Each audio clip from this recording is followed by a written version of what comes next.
Receiving Noor with Dr. Yamina. We are delighted to start a new surah after having studied Surah Alaq. We are starting Surah 18, Al-Kahf, also known as the cave. May it be a blessed season for all of us as we delve into this new surah during these holy months. This is the month of Sha'ban, and we will lead into Ramadan. May Allah enlighten our hearts and open us to His light and wisdom, inshallah. And with that, I turn to Dr. Yamina. Jazakumullah khair. Thank you, Isra. أعوذ بالله السميع العليم من الشيطان الرجيم. بسم الله الرحمن الرحيم والصلاة والسلام على سيدنا محمد وعلى آله وصحبه أجمعين. السلام عليكم ورحمة الله تعالى وبركاته. So Isra knows that this last week I've been thinking which surah to study together, inshallah. And I was concerned about the length of the surah, since we have only a few weeks before Ramadan, inshallah. Isra had mentioned a few times Surah Al-Kahf, and I was very hesitant because it's so long. It's like 110 ayah, mashallah. But then I ended up deciding, okay, let's try to see what we can learn from this beautiful surah without going through each ayah as we usually do. So inshallah, we're not going to be able to do that. We'll just go through this week, go over the background of the surah, try to find out some main themes, and then inshallah, next, there are 4 stories in this surah, and each week we'll go through one story. So next week, inshallah, bi'idhnillah, if we're still alive and still able to, if it is part of our taqdeer, then we'll study together the part that deals with the story of the youth of the cave, inshallah. So Surah Al-Kahf is Surah 18. It is Meccan, which means it was revealed before the Hijrah to Medina, while the Prophet ﷺ was still in Mecca. This means, this gives us also a kind of background where this is who is the first audience. Remember, this is a time when the Muslims were still a very small group.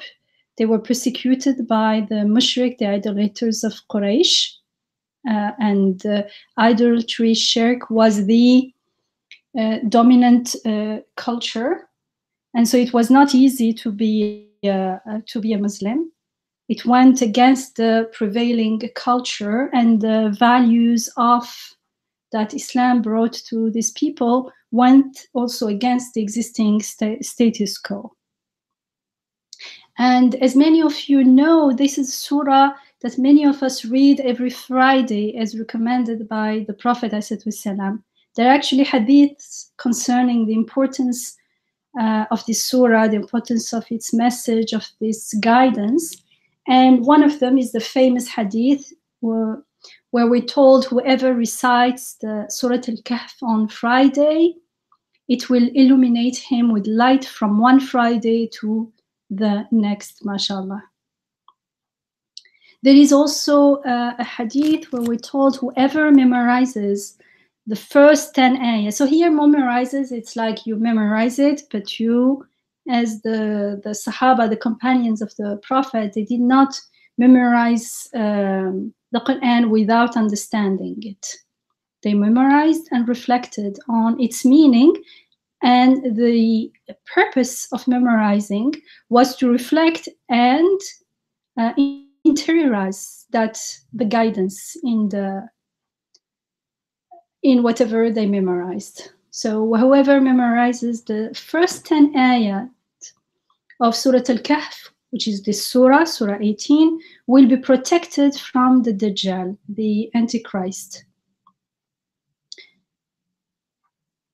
And when we look at the beginning of this surah, we'll see that Surah Al-Kahf starts with the praising of God for revealing the mighty book to the Prophet ﷺ. It starts with الحمد لله الذي أنزل على عبده الكتاب ولم يجعل له عوجا. All praise is due to God who sent down the book, the scripture, to his servant, to his abd, and made it unerringly straight. It means he has not allowed any deviousness, anything obscure in it. Then God tells us in Ayah 7 that he has created the world as a temporary abode, a temporary place to test human beings, to test us. So in Ayah 7 we are told إنا جعلنا على الأرض إنا جعلنا ما على الأرض زينة لها لنبلوهم أيهم أحسن عملا. Surely we have adorned the earth with attractive things in order that we may test which of them has the best deeds. And in the next ayah, in ayah 8, we're told that the world is not a permanent place. It's not a place of settlement. So we're told وَإِنَّا لَجَاعِلُونَ مَا عَلَيْهَا صَعِيدًا جُرُزًا. And we shall reduce all that is on it, meaning the earth, because the earth was mentioned in the previous ayah. We shall reduce all that is on the earth to barren dust. And after ayah 8, the first story starts. The story of the people of the cave starts. And that's where the name of the surah comes from. Al-Kahf means cave. So Ashab al-Kahf means the people or the companions of the cave. So you see in ayah 7, we're told that we have adorned, God speaking, saying we have adorned the earth with attractive things.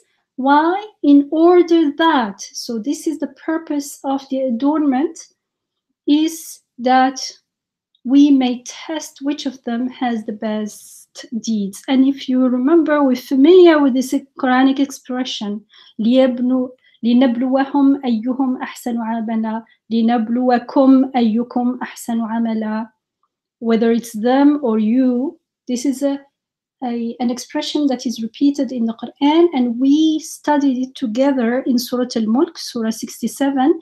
I think it was the surah that we studied before Surah Al-Alaq, and also in Surah Hud, which is Surah 11. Remember Surah Al-Mulk, Surah 67, start in ayah 1 and 2 with تبارك الذي بيده الملك وهو على كل شيء قدير الذي خلق الموت والحياة ليبلوكم أيكم أحسن عملا وهو العزيز الغفور.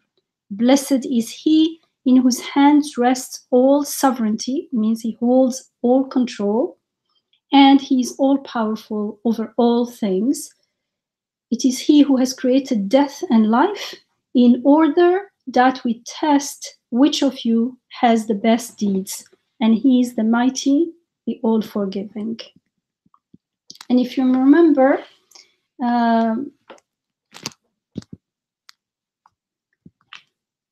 in this expression, in order to test which of you has the best of action or best deeds, what matters is not the quantity of deeds, but their quality. They have to be, these deeds have to be Hasan, ayyukum ahsanu, the best, the most beautiful, the most righteous, the Ahsan. Meaning they need, the deeds need to reflect the Asma al-Husna, the beautiful names of God. So they, Asma al-Husna shares the same root. Ahsan, Hasan, Husna. Husna is the feminine of Ahsan. So this means that the people need to live with Iman, with belief, and with Ihsan. Ihsan, again, from the same root as Hasana. Ihsan is living in the presence of God, meaning that the person witnesses the reflection of al-Asma al-Husna, the beautiful divine names in everything. It means wherever you turn, there, thamma wajh Allah, there is the face of God, the face of everything that looks to God, that looks to His beautiful names. And as a consequence, the person himself, herself, becomes also a conscious mirror to the beautiful names, because the person acts in the name of God and therefore, and not in his own name, and therefore does not attribute any good, any beauty, any attractive attribute to themselves, but reflect it as knowingly, consciously proclaiming it as from God. So this means they are acting with iman, with belief, and then the outcome, inshallah, is ihsan, living in the presence of God. And I repeated many times what it means to live in the presence of God. It means that everything around us reminds us of God. How? Because they are ayat, they are signs from God. They are, in a way, reflecting, mirroring His beautiful divine names, His messages to us from the unseen. Also, when we studied Surah Hud, Surah 11, we saw that the purpose of the creation of the heavens and earth is, we were told, لِيَبْلُوَكُمْ أَيُّكُمْ, in order to test you. We were told that He has, it was ayah 7 of Surah 11. In ayah 7 of Surah 11, we're told, it is He who has, it is God, He, God, who has created the heavens and the earth in 6 aeons, and His throne rests upon water. In order, so He has created the heavens and the earth. Why? In order that we test which of you has the best deeds. In Surah Al-Mulk, it was He created death and life in order to test you which of you has the best deeds. Here in this surah, Surah Al-Kahf, He has created everything beautiful and attractive in order to test you. So there is a direct link, connection between the purpose of creation, the creation of the heavens and earth, the creation of death and life, the adornment of the earth with attractive things, with how we live our life, with the purpose. Their purpose is related to how we live our life. When we studied those ayat in the past, we saw that the term bala, nabluwakum, the noun, the masdar is bala, has 2 implications. One is related with knowledge. It implies you make an ibtila, you test someone in order to find out something. So you're learning the state, the condition of the person. And the second one is related to making known. So it's not only that God is testing us and He gets to know what we're up to, what kind of attitude we take in particular situation, especially unfamiliar situations, but also it is a way of making something known to us. So remember that it is not the bala. I think I had talked about it quite much that time, that the bala in itself is not good or bad, but what is good and bad is the consequences of how we deal with it. So it's really, the bala can be good and beneficial for us, or it can be bad and detrimental for us. But this doesn't depend on what's going on in the world, but it depends on our attitude towards it. It depends on how we either react to it or respond knowingly, consciously, how we perceive. And in order to respond consciously, knowingly, then we need to perceive its reality, the reality of what's going on, and not be blinded by the appearances. And this is very important. We will see, inshallah, how this is, in a way, exactly what this surah is about. Appearances can be deceiving, especially when we don't look at them with insight of iman, of belief. So in ayah 7 of Surah Al-Kahf, the purpose of adorning the creation, we are told, and making it attractive is connected with the purpose of our creation, how we live our lives, and how we perform good deeds or not. Now, remember that we are also told in the Quran, and we did reflect and studied how this is the case, that the purpose of human beings is to fulfill their potential. We're created to fulfill our potential, and that's only possible to the extent that we are mindful of our true destination, and our destination is akhirah, is the hereafter. And so we need to be always aware that we are in a state of returning to God.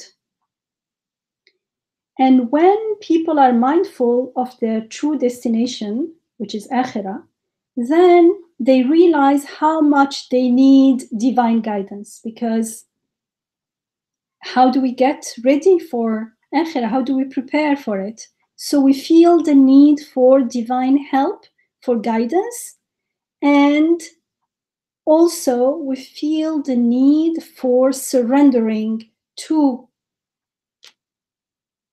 the one who guides us, because we cannot trust on our own knowledge or our own, we don't know what to do. It is well beyond our capacities. And so it is.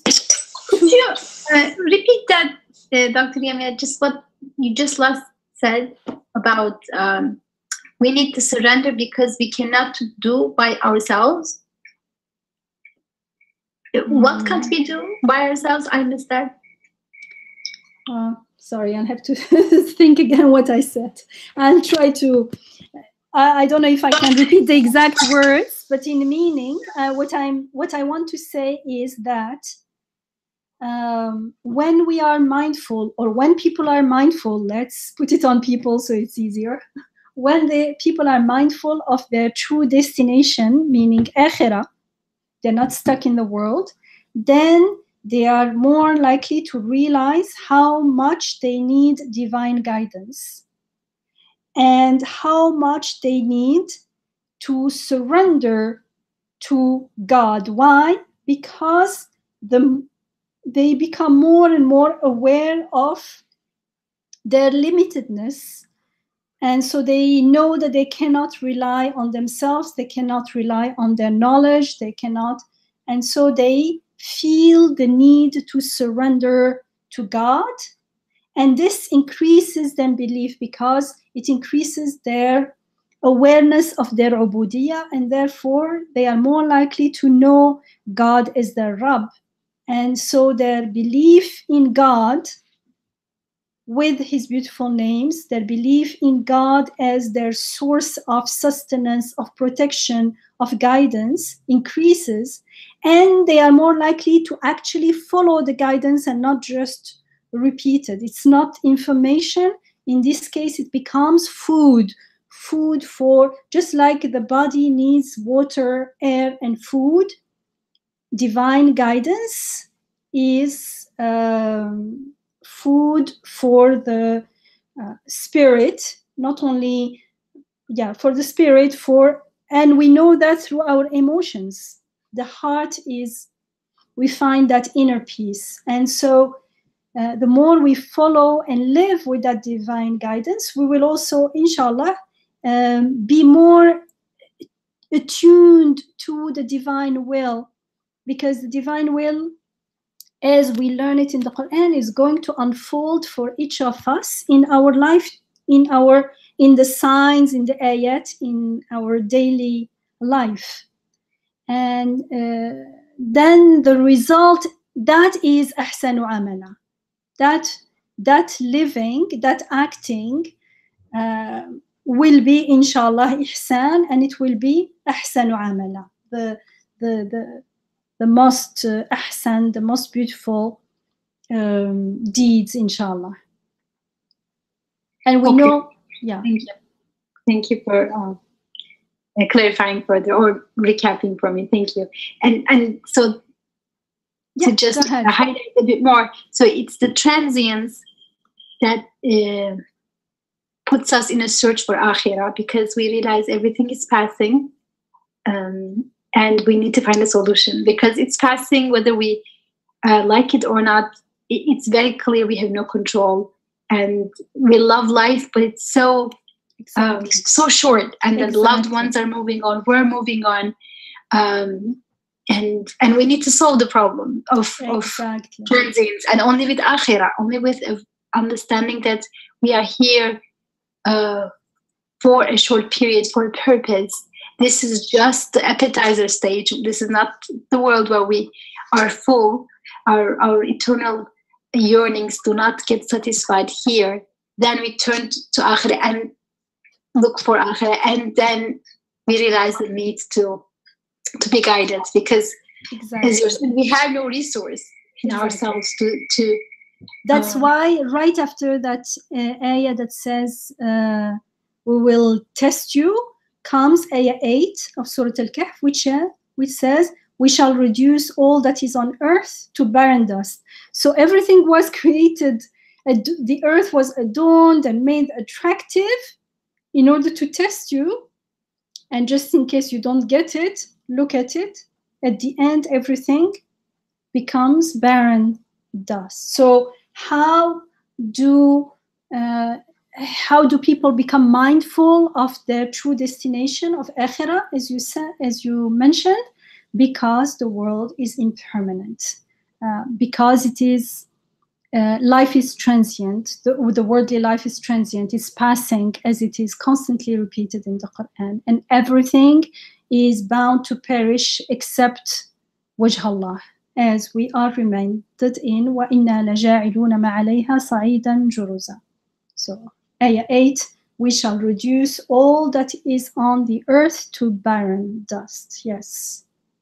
And that's why reflecting on the transience of life is very important. Remembering, not pretending to as if life is not passing, is a huge red flag to ghafla, because everything is passing, everything is transient, and that's what reminds us of akhirah and keeps us on our toes, so to speak. So concerning this, yes? Can we say that this is the basic, or one of the most fundamental question of being human, or life, because things are beautiful, as verse 7 says, and if they didn't pass, that wouldn't be a problem. Or if they weren't beautiful, then if everything was kind of just bland and not beautiful, didn't you mean if we didn't if we were not attracted to them? Yeah, so if they weren't beautiful for us, and so then there would be no trial, nothing. Yeah, so. If you're stuck in a bland, boring, or horrible place, you don't worry about, this is gonna end. Exactly. I know it's not a good example, because even then you can have a hope for better. But what I'm trying to say is that. But let's say when it is, the more beautiful it is, the more we like it, the more we worry about it disappearing. Yeah, and the verse just hits at the core of it. Verse 7 is saying, is God is saying, I know it's beautiful because I made it beautiful. That's, and then the next verse is, I am making it transient. And you're like, what is this all about? I mean, we may not have thought about it this way, but I think it's very deep in human being, this question of what to do with life, because it's so beautiful and it's so passing, and that's the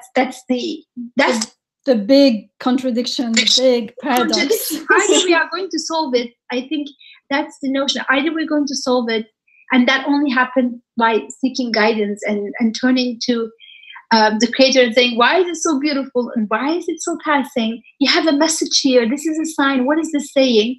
Or we're just going to fool ourselves, trying to suppress the fact that it's all passing, and put ourselves, pretend as if it's not.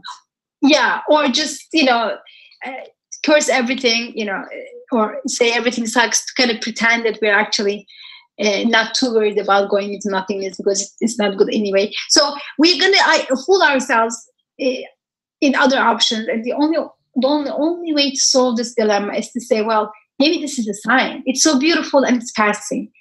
It must be a sign, and what's that sign? So it's interesting that you are discussing this in the beginning of the surah, setting the tone. I mean, it's in the beginning of the surah anyway, but to highlight this is important. Yeah. Actually, the answer is given in ayah 7, which is, it's a bala, it's a test. And so we may, again, what is the test? Because, tests, usually people understand it as like, what do you mean a test? Like, how is it related to everything being so attractive and beautiful, and then making it transient? So the fact that in between is not filled up for us gives us the opportunity to pause and reflect, because the more information we are given, the lazier we may become. But it tells us the most important points, and then leaves it to us to connect the dots together. So the bala, the test here, is important because it is what's going to solve this paradox of everything is made attractive and beautiful, adorned. It means it's made in a way that I like it. I am part of what is made. So it's made attractive means it speaks to me. We are made so that we have a connection, and that we become attached to it, that we love it, that we invest in this worldly life. But then we are told, be careful, there is a purpose for this, and in order to attract our attention to the purpose so that we don't lose sight, it says, look around you, everything is transient. Subhanallah. So this test, this trial, is actually, the more we reflect upon its meaning, and we did, I remember, I think we did quite reflect on it in Surah Al-Mulk. It's actually an opportunity for us to fulfill the purpose of our creation. And this is important because we only find a lasting joy, lasting fulfillment when we fulfill the purpose of our creation. So from one aspect, through the apparent test, whatever is going on in the world, the test here is not necessarily negative and not necessarily positive. The fact that things are made beautiful at first sight looks like something good, but if we get but if it's taken from us, then it becomes a source of pain for us. So we can't say something in itself is good or bad. It's how we interact with it that's going to change the outcome. And so from one aspect, through the apparent test to what's going in the world, the beautiful names of God are reflected in a way that we can recognize them, interact with them.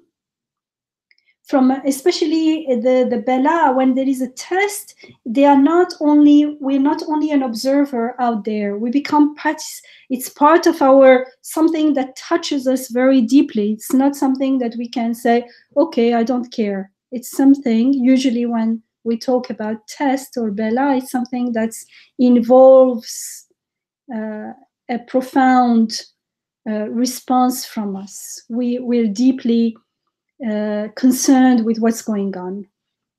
And so it is an opportunity to interact with the beautiful names that are reflected in that situation. From another aspect, through that test, we're given also the opportunity to uncover our ubudiyah, to discover our vulnerability, uncover, however we want to think about it.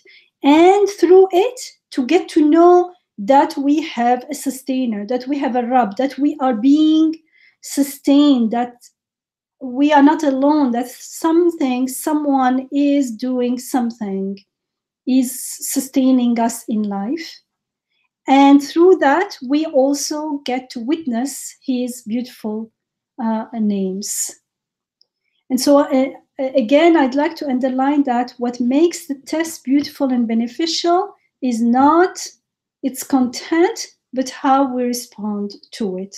This means how we see and perceive the world, the creation, matters a lot, because it is a tarbiyah, something that we need to learn. It's part of the iqra, the read the signs. So when there is a special situation, a test, then we know how to read. We don't prepare for the exam on exams day.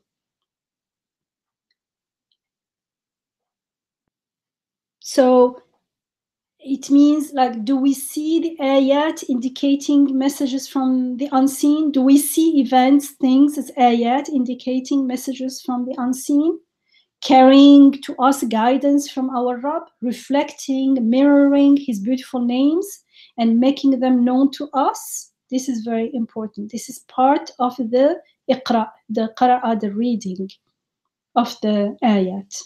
Or do we see good things and bad things, good events and bad events? We like some, we dislike some. Things we like and enjoy and things we don't like, and that's all. In this second scenario, even if we could control the whole world, so what? It is impermanent, we are told in Ayah 8.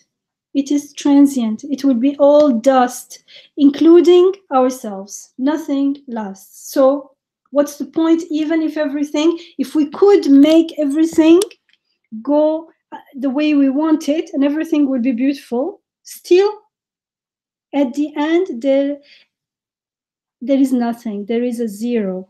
And the fact that we know that right here and now is going to spoil that enjoyment. So there cannot be peace of mind, there cannot be true enjoyment because of the nature of this worldly life, because it is transient. So there must be something else, and that's what the Bela is telling us, is attracting our attention to.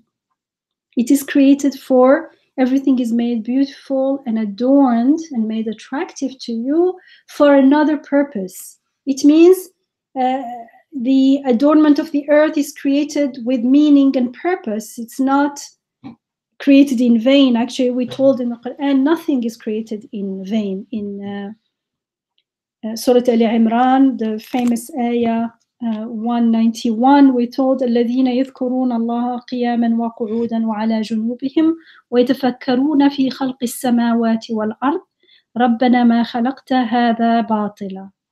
Those who remember God when they stand, when they sit, when they lie down to sleep, and reflect and contemplate the creation of the heavens and the earth. O our Rabb, O our sustainer, you have not created any of this in vain. It means you have not created anything without meaning and purpose. Actually, we are told in the Quran that that is the assumption, the false assumption, the surmise of the disbelievers, those who are unaware of the purpose of creation.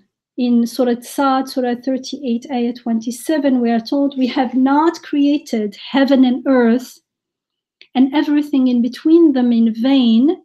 That is the conjecture of those who disbelieve. وَمَا خَلَقْنَا السَّمَاءَ وَالْأَرْضَ وَمَا بَيْنَهُمَا بَاطِلًا ذَلِكَ ظَنُّ الَّذِينَ كَفَرُوا. So we have to be careful that we keep in mind when we read the signs, this is like an axiom of it, like the direct product of it is that we will realize that nothing is created in vain, inshallah. So the world has been adorned and made beautiful, not just for people to enjoy it aimlessly, as we may imagine when we are not reflecting, when we are not aware of what we are doing. It seems like, oh, it happens to be, I enjoy it, nice. So we're told, no, it has a purpose.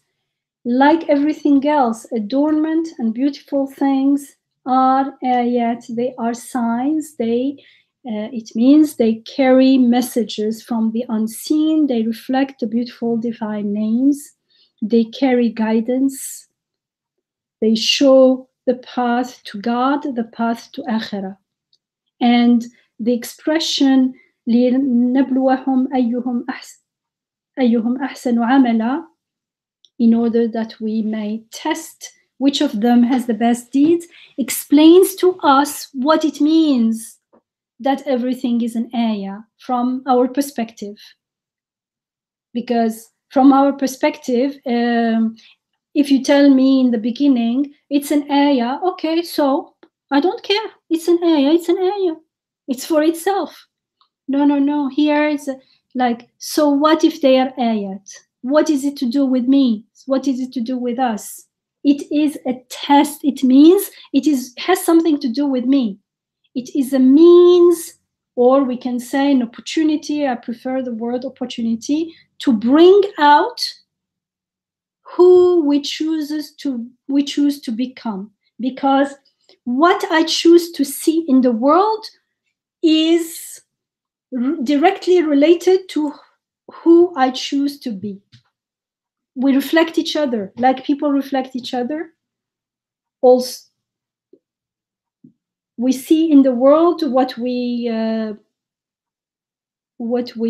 choose to see in ourselves and to become. We see them as creatures of God, of our Rabb, when we choose to accept that we are abd, and that it means that we are totally dependent on our maker's rububiyah, that we are being made. Then we will see that they are also being made. If I choose to ignore that and to imagine myself to be independent, I will see everything as independent. So it is directly related to us. It's not like, okay, they are ayat, nothing to do with me. Here saying, no, it is a trial for you. Like, do we choose to fulfill our potential of best of patterns, ahsan taqweem? Do we choose to live with surrender, with Islam, with Iman, with belief, with Ihsan, and appreciate the guidance and the light sent to us through these ayats? Because they are not just, when I asked that question at the beginning, so what is it to me? It is a question that comes from someone who has not witnessed the ayat. Because the moment we witness the ayat, the witnessing is a dynamic interaction between the two. It's a becoming I am transformed by my witnessing of the ayat. So it's not just information in my head. That's why that question is a false question. It comes from someone who is totally disconnected, who does not yet grasp the meaning of ayah. Ayah can only be seen by the abd. Can only be, it's not seen as we see a cup or something. It is experienced. It's an experience. So when we choose to accept our ubudiyah, it's a process. In the beginning, I may not realize the extent of my ubudiyah. It doesn't matter. The choice, the intention is what matters. Once I make that intention, that choice, gradually, step by step, it's going to my ubudiyah is going to unfold, and my reading will become clearer and clearer, and the ayat in the creation will reveal, or I will be able to uncover, to be aware of their messages more and more. They will reveal it to me, because the more I live from the spirit and not from the ego, the more I will receive their messages. They will, how do you say, resonate with me. So I will be able to receive them, to perceive them. And inshallah, then I will appreciate the guidance that and the light that is sent to us through the Quran and through those ayats in the creation that the Quran keeps referring to, and the Quran keeps uncovering for me, undeciphering for us. And as a consequence, inshallah, we'll be grateful to our Rabb while having certainty of akhirah here and now. This is very important, that we have certainty of akhirah here and now. After death is too late.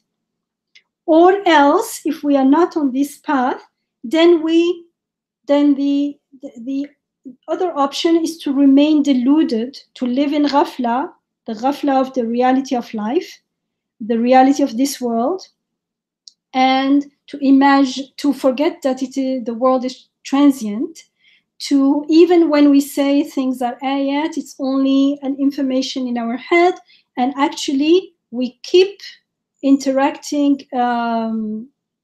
living as though nothing is an ayah, as though we are going to stay here forever, as we are told in the Quran. So this also gives us an idea about the wisdom in the hadiths relating the message of this surah to the deception of the Dajjal. Because I'm not going to go into the details of the Dajjal, but just let me remind us that there are other hadiths, other reports that tells us that the Dajjal is about deceiving people and making them busy with the worldly life, as if there were no akhirah, meaning they focus on the worldly life at the expense of akhirah, instead of making life a means to get closer to God, a means to prepare for akhirah. For instance, in one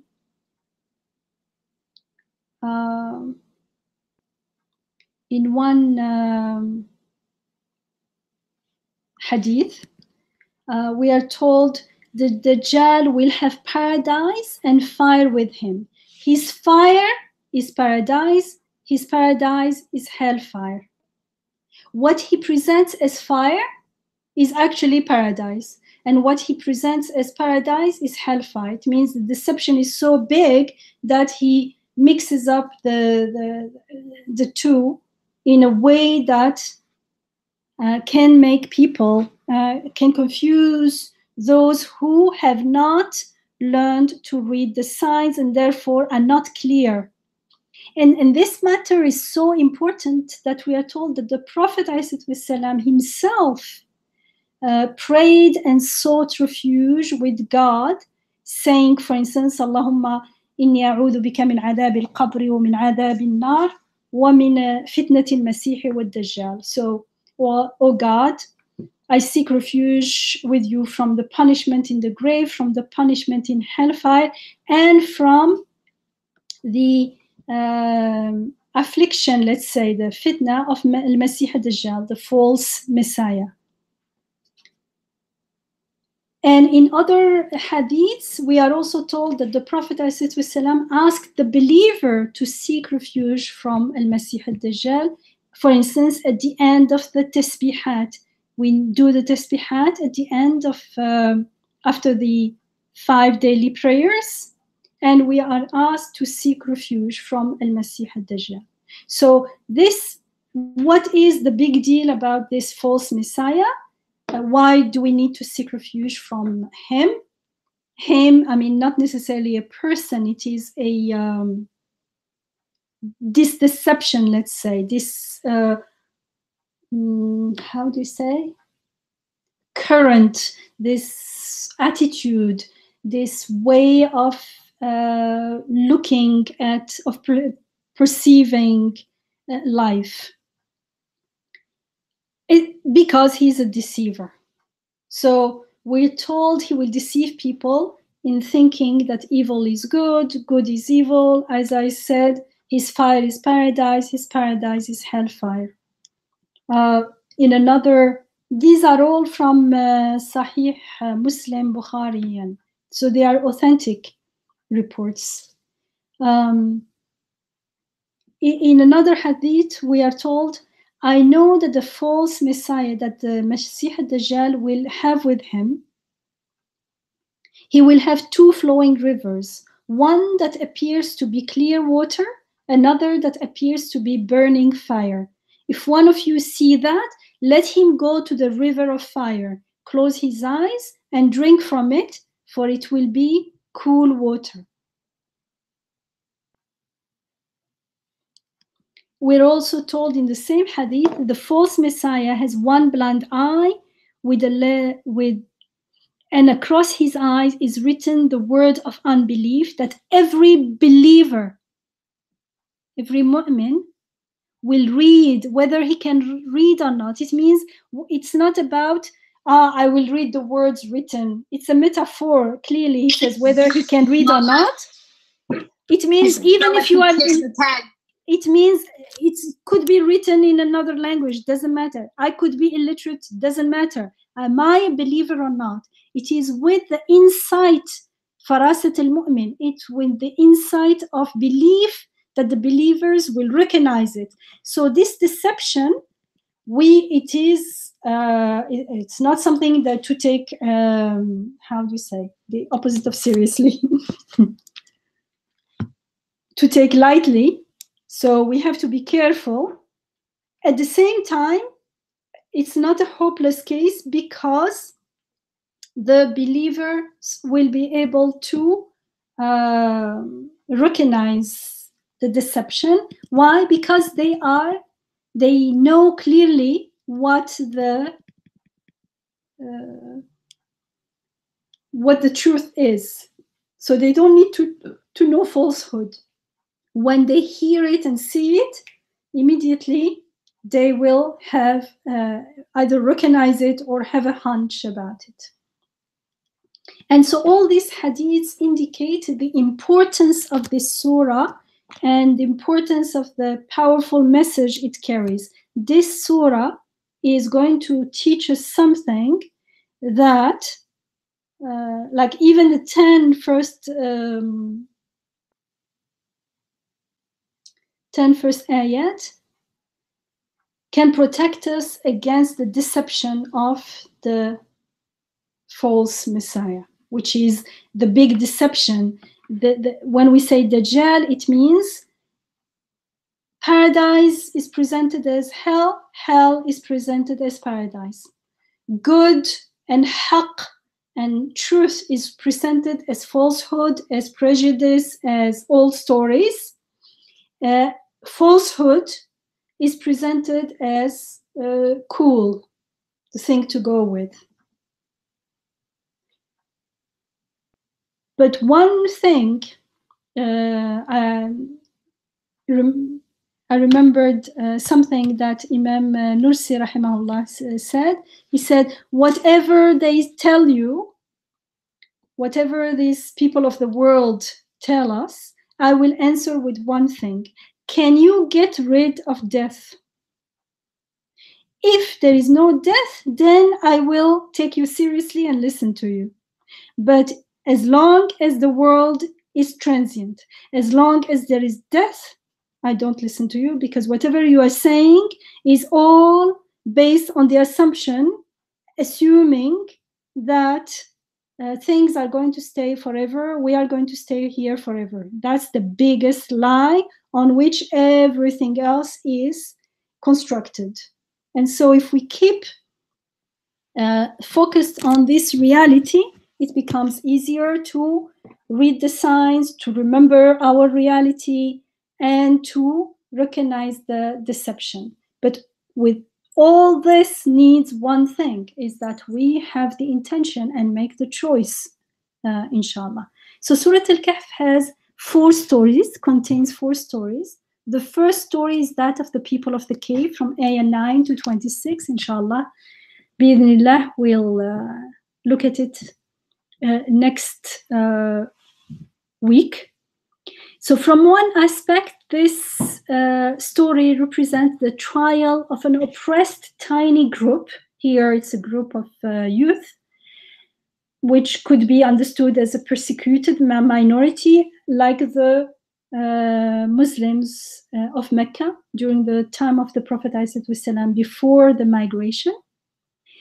And so this story is about a few youth who lived among non-believers. So and how they stood up for their beliefs, even though their oppressors had power and could harm them. And their oppressors not only were powerful, but it was the dominant culture. The second story is that of 2 men and their gardens, from ayah 32 to 44. And this story can be read as a trial of wealth. The wealthy was deluded. One of them is a wealthy one, and he's deluded and he boasts about his wealth to the believer who gives him a lesson. And the third story is that of Musa alayhi salam with Al-Khidr from ayah 60 to 82. And it can be read as a trial of trust, trusting that our most merciful, most wise Rabb does not create anything without meaning and purpose, however much it doesn't seem so to us, however much we cannot read what's going on, because we can't always know. And again, we're taught here to not rely on appearances. And the fourth story is that of Dhul Qarnayn, a righteous leader, from ayah 83 to 98. And it's a trial of power. We're given the example of this righteous and powerful Dhul Qarnayn. So we're told, for instance, that he reaches some people and they complain to him about Gog and Magog. And in ayah 93 and 94. And when the people, they complain to Dhul Qarnayn and they offer him some tribute in exchange for helping them in ayah 94. And he responds, he tells them that God's rewards are better than earthly ones in ayah 95. And so we're told that he helps them to build a dam made of various metals to protect them from Gog and Magog. And he does not, which is a way to show us that he does not misuse his power. He does not succumb to greed. He doesn't say, okay, give me lots of wealth because I'm going to protect you. It means he's aware that it is God who blessed him with power and wealth. So Dhul Qarnayn does not take the tribute, and he decides instead to help these people solely due to his sense of justice, for the sake of God, for the sake of justice. So again, it's a case of bala in a different way. So we'll see, inshallah, we'll see how there is a common thread among all these stories. Each story portrays a situation of bala. For instance, imagine being a tiny group, like the youth, persecuted by the dominant oppressive majority. How would it feel? The first thing that comes to my mind is fear, probably. And they probably felt fear as well. But that's not the problem. Being scared is not the problem. How we respond to the situation and how we respond to this fear is what matters. Would this mere fear make us reconsider our belief? Would we try to adapt to general culture, to their beliefs, in order to blend in order to not attract attention? Which also would also mean that we would be giving up on our beliefs, or at least on some, and capitulate to the dominant oppressors and their false beliefs. And remember, last week in Surah Al-Alaq, we say false beliefs equals idols, worship of idols. Those idols don't have to be external statues. Money can be power. Wealth is an idol. Power is an idol, and many people worship wealth and power. So are we going to give up on our values just because of fear? Now, think about it. Why would fear control our decision? Why would it make us yield to falsehood, for instance? Because fear can only control our decisions because of how we perceive the situation. If we are stuck in appearances, in which case we would attribute power to our oppressors, and therefore we lose hope, as though they had the last word, as though God was not our Rabb and their Rabb, as though God was not in control of everything, as though he was not Malikul Mulk, the sovereign who has control over everything. So the powerful oppressors of the youth in the story of the youth of the cave, their power and their oppression did not stop this youth from standing their ground, standing for their beliefs. Why? Because they were aware that the oppressors are mortal and they're human beings like us. Their power is transient. Their power is passing. They themselves are passing and transient. They will die one day. Everything will die. We will all die. So that is the empowerment. And so again, it is, how are we stuck in appearances or not? The appearance looks like these people are the majority and they have the power and they can do whatever they want with us. It's okay to have fear, but is it okay to then let go of our beliefs, to let go of our integrity, to accept humiliation at all costs? Again, it is, if we are stuck in appearances, it looks like they have power and that's it. This is a reality. But is it the reality? Is it the ultimate reality? It is only a passing reality. What is today may not be tomorrow.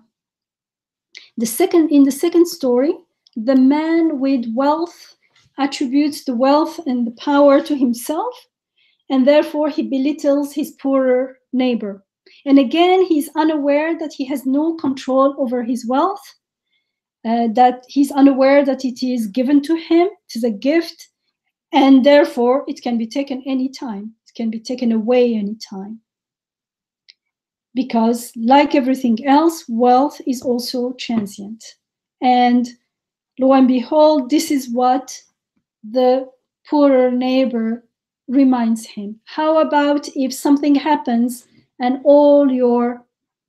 it happens, all his wealth, his garden that he was boasting about is destroyed, and then he says, oh, it dawns on him that it was not mine. It was only a gift given to me for a test. Do I see it as it is truly a gift, or do I start appropriating it to myself and using it to belittle others and to oppress others? Again, what makes us go back to the reality and see beyond the appearances. The appearances right now may change a little while later, is that everything كل من عليها فان ويبقى وجه ربك ذو الجلال والإكرام. Everything is transient, as we told in Surah Al-Rahman.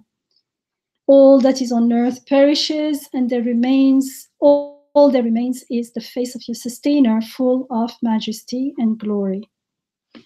And so once we learn all this, then we're ready to listen to the third story, where we're introduced to a higher level of surrender and trust, a higher level of looking at beyond the appearances of things. And it is trusting that the Creator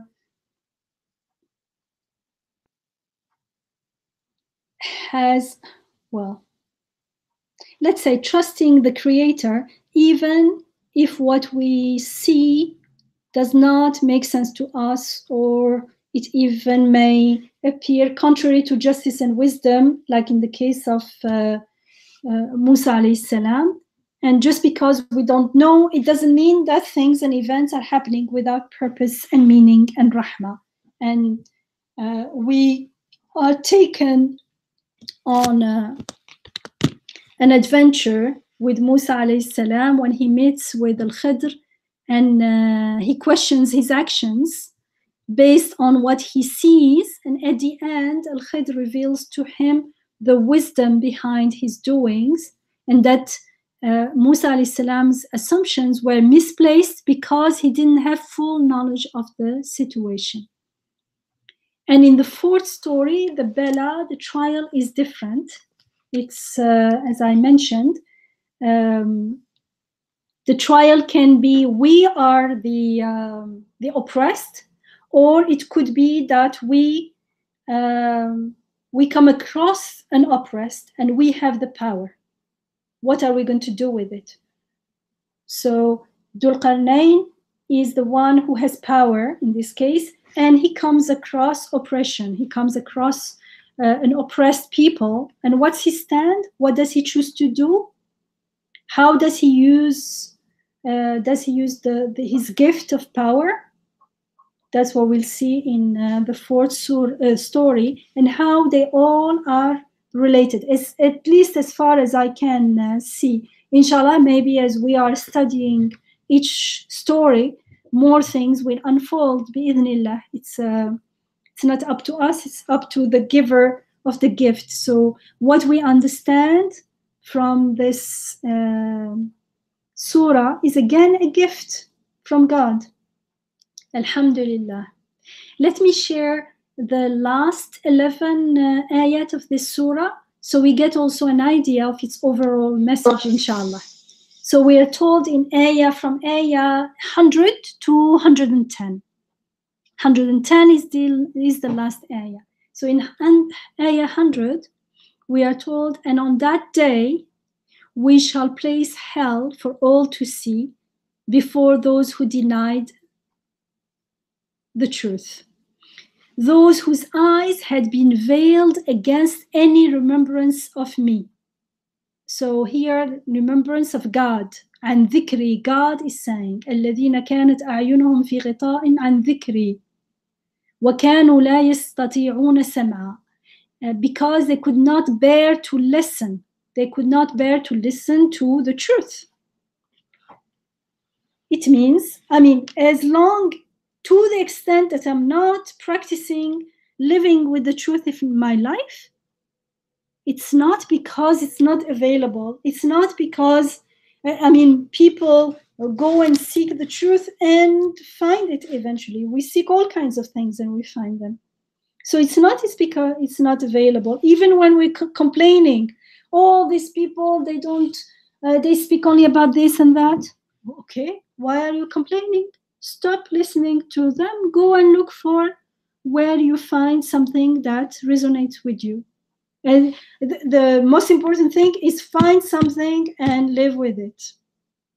So our excuses are not going to hide the reality. Deep down, we know. So we have to pause and from time to time, not only make that intention and that choice, but from time to time, we also need to renew our intention because sometimes we forget. And that's why we also have this meetings either online or we meet together as well, whether weekly or from time to time, to remind each other. وتواصوا بالحق وتواصوا بالصبر. So to remind each other the truth and perseverance with the truth, inshallah.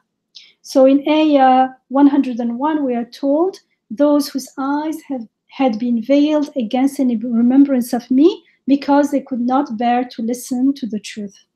Do those who disbelieve think perchance that they could take any of my creatures for protectors against me?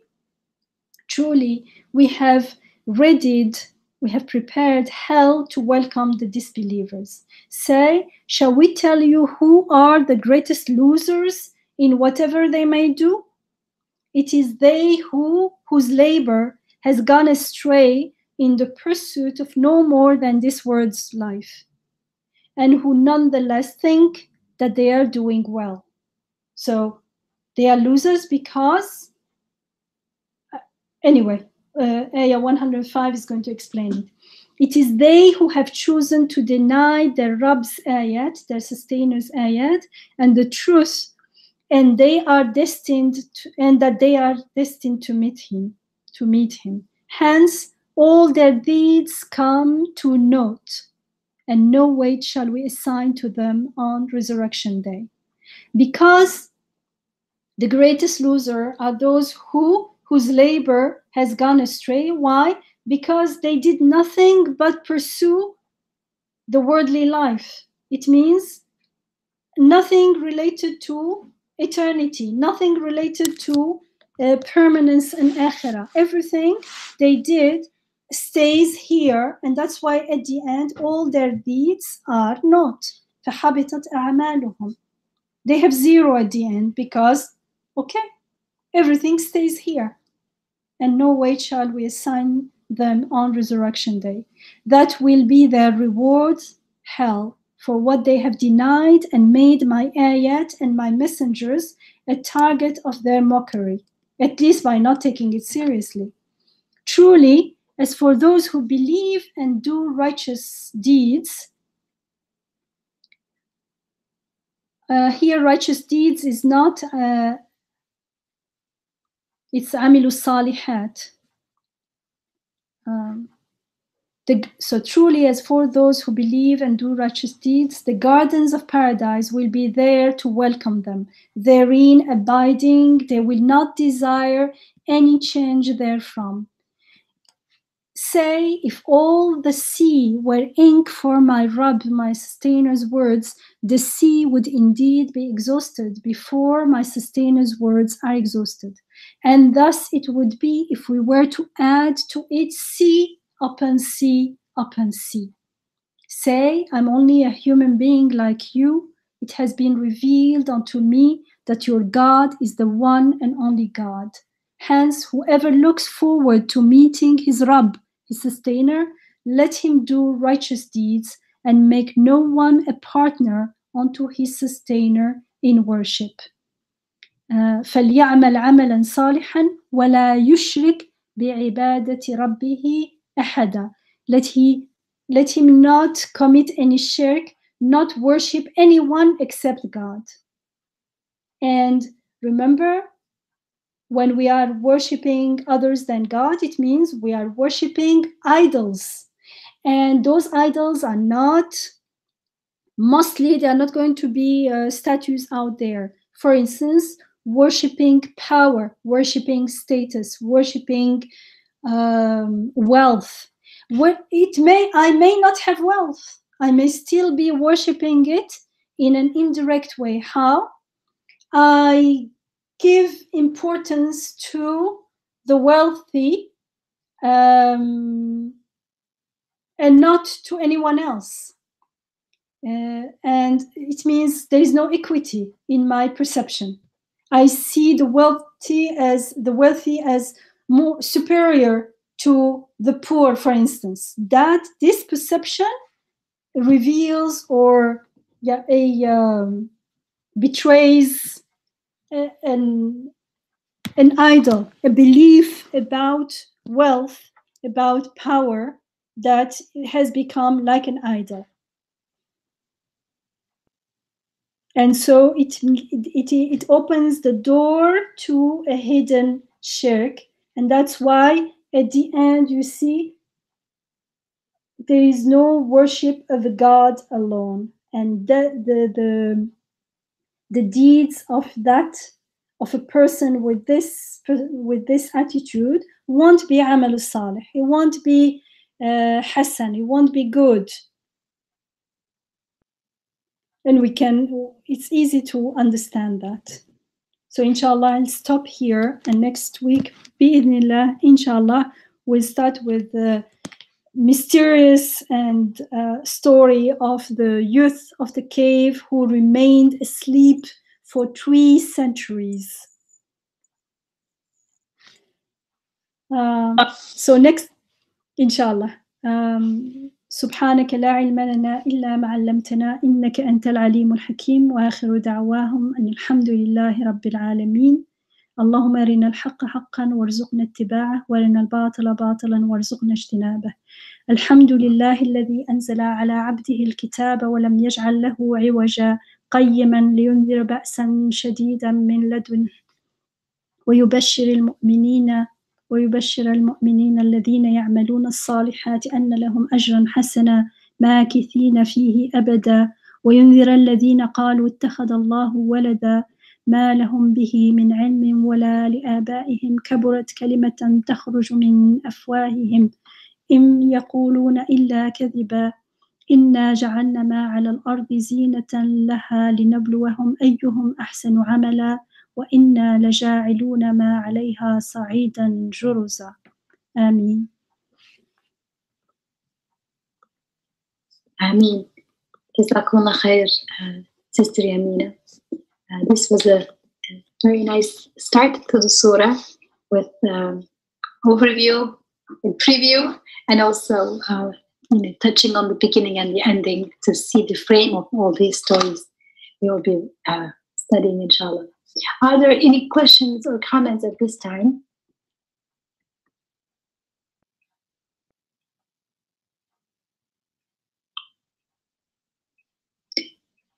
Okay, so we have already, it's almost 10, so we'll stop here, and please continue to reflect on the surah and join us next week as well. Jazakumullah khair again. Actually, it will be good to read those verses, the story of the people of the cave before you come, so you have an idea, inshallah. Because we are not, especially that we are not going to go through the verses one by one. Inshallah. Inshallah. Again, and let's keep each other in dua in this blessed day.